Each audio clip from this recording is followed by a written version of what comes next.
السلام عليكم. سميتي عمر بلافريج، نائب برلماني عن فيدرالية اليسار الديمقراطي.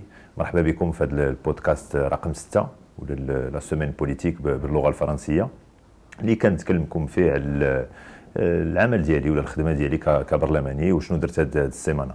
فهذه السيمانه اولا توصلت باول جواب على الاسئله اللي طرحت، جواب من طرف السيد وزير الماليه على مرسى المغرب، كنشكرو على الجواب. واخا حقيقه راه ما قنعنيش، حيت كيبقى داك السعر، الفرق بين السعر ديال شهر 6 والسعر اليوم ديال هذيك الشركه راه كيمثل واحد خساره للدوله كتحسب بالملايير. وانا كنامن بان خاصنا فلوس، خاصنا اموال ضخمه باش نستجبوا المطالب ديال المغاربه بصفه خاصه في المجال الاجتماعي والمدرسه العموميه. طرحت كذلك هذا الاسبوع جوج الاسئله اللي متعلقه بشمال المغرب. هادو جواد الاسئله من طرف لا مناضلين ولا متعاطفين معنا اللي صيفطوا لنا وكنشكرهم بهذه المناسبه. السؤال الاول كيتعلق بسد مارتيل اللي تقريبا هذه 3 سنين كان خصو يبدا داك السد يكون مسالي ومازال ما تسالى. داك السد الهدف ديالو هو يحل مشكل الماء في مدينه تطوان، والى اليوم مازال ما تسالى. بلا ما ندخل في التفاصيل، الا بغيتي ورا السؤال راه كاين في لاباج فيسبوك باش تشوفوا التفاصيل السؤال. السؤال الثاني كيتعلق بمدينه طنجه، وهذا هو كتعطل كذلك واحد المركز ديال معالجه مرض السرطان في لونكولوجي اللي مازال الناس ديال طنجه مازال كيتسناو يفتتح ذاك المركز، وكيعانيو منه المرضى. اغلبيه المرضى كيجيو حتى الرباط باش يداواو ولا يتعالجوا في اللي كيكون عندهم مرض السرطان. وهذا الشيء هذا خطر. فكنطرح السؤال انا لوزير الصحه وعلاش مازال ما تحل هذاك المركز. هذا الجانب ديال الاسئله الكتابيه. جانب اخر قبل ما نرجع للاسئله الكتابيه، جانب اخر مازال ما بدات. انا عضو في اللجنه الماليه، والى اليوم مازال كنتظر انا رئيس اللجنه يجمعنا لاول مره باش ننطلقوا في الاشتغال ديالنا كاعضاء في هذه اللجنه الماليه. فيما يخص الاسئله الكتابيه، اكتشفت هذا الاسبوع وهذا جد ايجابي بان كاين واحد السيستم الكترونيك باش بلا ما الواحد اي نائب برلماني يكتب السؤال ويحطه في المكتب ديال رئيس البرلمان. كاين واحد السيستم اللي دار الديفلوبمون ديالو من داخل البرلمان من الموظفين، وانا حضرت واحد التكوين كونوني انا موظفين، وكنحييهم وكنشكرهم على داك التكوين، وعطاوني دونك دابا لا بلاتفورم بالاسم ديالي والمود باس ديالي باش ندخل نحط السؤال ونبقى نشوف داك السؤال فين وصل، واش وصل للحكومه، والجواب حتى هو كيتحط كذلك تما ياك.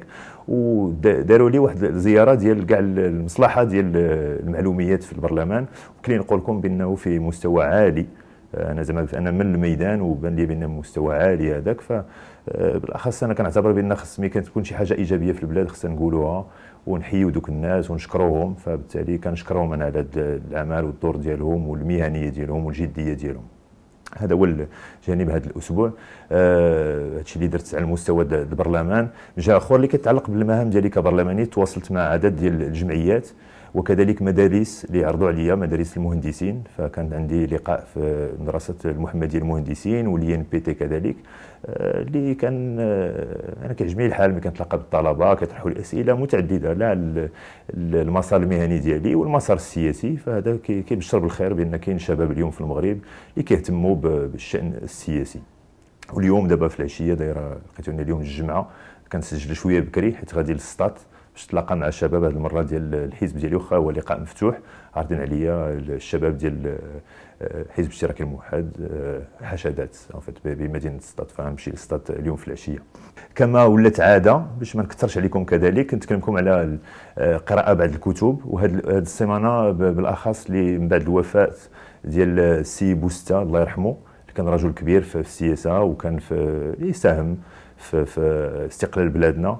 فعاود طلعت على بعض الكتب اللي قريتها ولا العاود وليت كنقرا فيها اللي كتعلق بالتاريخ، وكاينه كثيره. كنشجعكم اللي كيهتم بالتاريخ بلادنا ولا بالسياسه ديال بلادنا يمشي يطالع على دوك الكتب. كاين بعض الكتب كاين باللغه الفرنسيه واحد على المهدي بن بركه، على موريس بوتان. هذا كتاب كنشجعكم تقراوه، مهم، سميتو حسن دو غول بن بركه سو كو جو سي دو. كاين كتاب كتب ماشي كتاب عند ديال عبد اللطيف جبرو، راه كتب يمكن شي عشرات ديال الكتب، لا على المبرمركه، على بوعبيد، على رجال المقاومه. فاللي بغى يطالع التاريخ يمشي يقرا. وكاين كتاب ديال السي عبد السلام الجبلي، اللي هذا عزيز عليا ذاك السيد اولا، من رجال المقاومه، فهذا كذلك اوراق من ساحه المقاومه المغربيه.